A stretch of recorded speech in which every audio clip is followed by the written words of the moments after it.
Welcome CTAP members to this installment of our Career and Technical Student Organization updates. For this session, we have Donita Garza with the Texas Association of Future Educators. Ms. Garza is the State Program Director, and she's stationed in Austin. And Ms. Garza, we know that you have 1,000 things going on, and we certainly appreciate you being here providing our members with an update. Thank you. It's good to be here today. Well, that's Thank you fantastic. for inviting me. And we were talking a little bit before I hit the record button. I know that in my old district, TAFE was one of our bell cows and one of our best student organizations. And we had students that competed across the state and would go to nationals. And I always just loved seeing those students leaving, and I enjoyed going to judge. And this is one of those organizations, if you have the opportunity to go judge and you take it and you come back and you're not promoting it at your school, you didn't see the right thing, because it's an awesome organization. It truly is. Every year we have a few administrators come and judge some of our competitions, and they always leave saying, man, I wish I could hire them now. Exactly. So excited.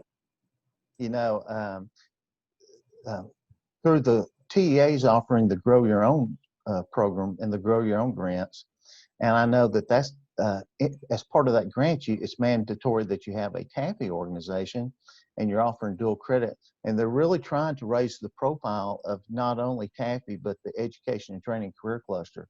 So TEA is taking this on as a priority, and I support that 100%, because the best place to get great teachers is from great students. I agree. And we have a lot of them in TAFE. Ms. Garza, if you don't mind, our members, we have roundtables monthly, and we've been getting emails and phone calls and people posting on Connect CTAP asking about what the student organizations are doing.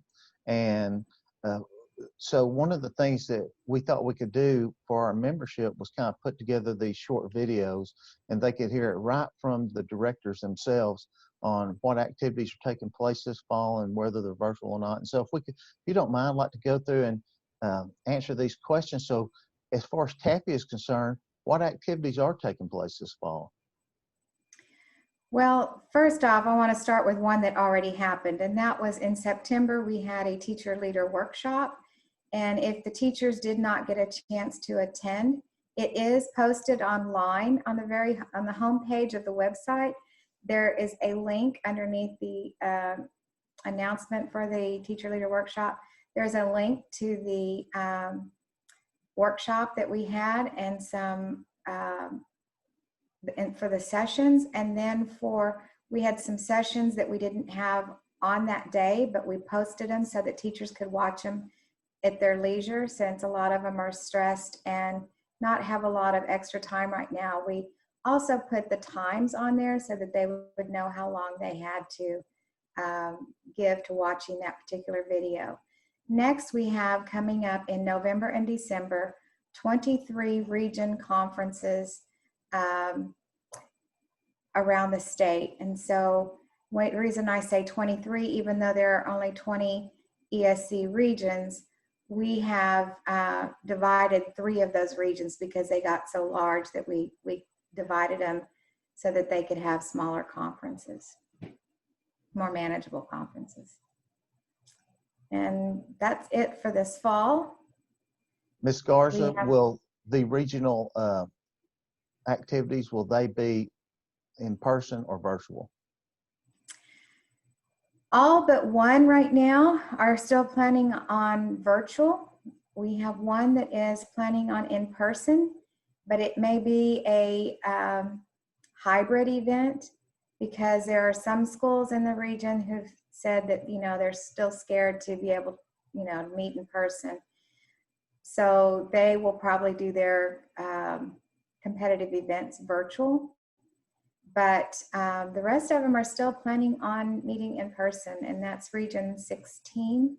Region 16 ESC is hosting their conference. Probably the best place for administrators or counselors or parents to get their information would be from the education and training teachers. But if you're a new teacher or a school administrator and your TAFE organization is fairly new, it came online within the last year, where can CTE teachers, school administrators, and other stakeholders locate the information for TAFE activities? What's the best spot? The TAFE website, www.tafeonline.org. And if they're wanting to check out the events, there's an events tab. They go to the events tab. If they're just wanting to know more information about TAFE, there's a tab for about, so they can go and learn more about TAFE. If they're trying to start a chapter, there's a tab for join renew. So TAFE website's the best place to go if you don't know anything and don't know somebody to contact. So, or they can call me. Oh, I'm sorry. Go ahead, please. They can call me or email me also. My email is Donita, DONITA, at TASSP.org. And my work phone number is 512-443-2100, extension, just forgot it. Well, they can look for my extension on the phone system. So we haven't been in the office much since March. We are now back in the office 2 days a week. And so I'm not giving my phone number out there very much anymore.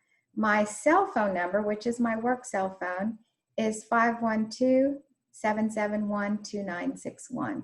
So, and I do have that on me at all times. Thank you very much. And the TAFE online website, that will administrators be able to look on there and see which activities are virtual and which ones are in person? Yes. However, the region conferences, that is locked down. So unless they have a membership and can log in, they wouldn't be able to see the region conferences. They can go to the map under about. There's a map of all the regions. They can click on the region there and find out information about the region conference. And that kind of is a good lead into the next question. Is there a listserv or an email list that stakeholders can sign up for to receive more information as the 2021 school year moves forward? There is a lead for each region, and that information for that person will be on the map. That's where they can go to look for that information for their region. So they just go to that map, click on their region, and that will be able to give them information for the person to contact for that region. Ms. Garza, I've worked in CTE for 30 years, and you were telling me some interesting information that I didn't know before about TAFE is actually a subsidiary of, was it TASB? Yeah, Texas Association of Secondary School Principals. TASB, The okay. Principals Association started us in 1984, and they saw the need back then to encourage young women and men to become educators and to grow that field, because they saw a need then, or I guess foresaw that someday there could be a shortage if we didn't fill that pipeline. And so they started us back in 1984, kind of as a vision of what was to come. So it's interesting because TAFE has a rich history even prior to becoming a career and technical student organization. Correct. Yes.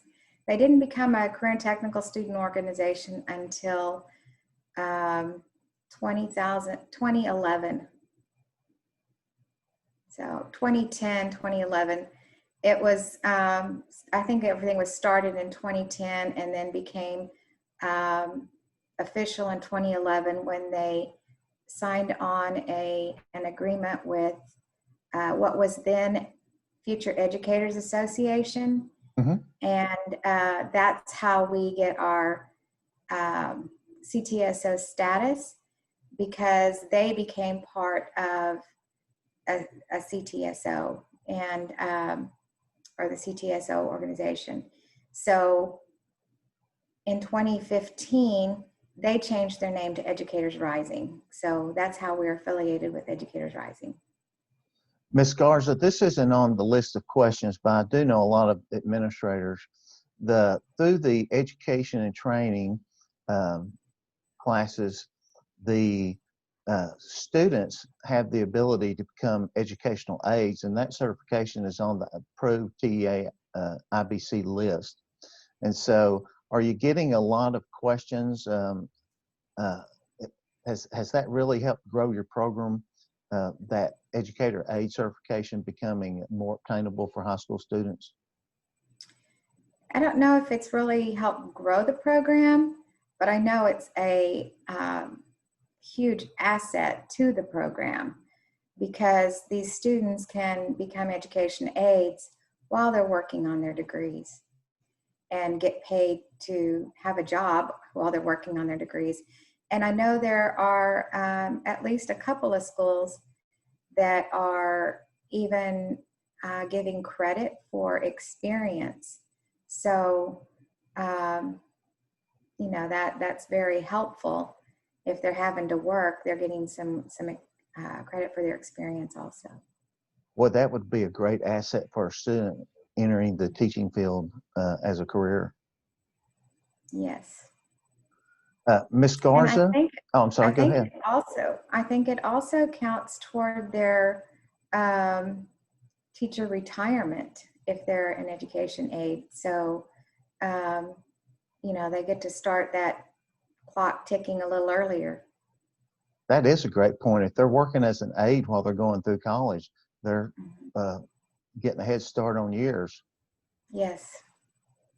Ms. Garza, I know I speak for all of the CTAP members when I say we appreciate what you do, and we know that you have a tough job. And if there's anything that we can do to help the TAFE students, whether that be judging or just getting information out, I want you to keep us in mind and let us help you as the year moves forward.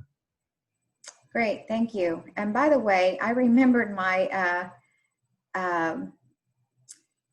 extension from work. It's 8512. So that number was 512-443-2100, extension 8512. Extension 8512. Yes. I bet they can find you on the website pretty easy. Yeah. If I can Google it, anyone can.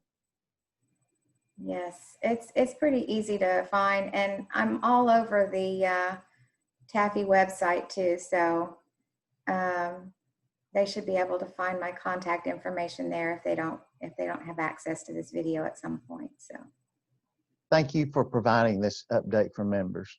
Donita Garza, Texas Association of Teacher Educators.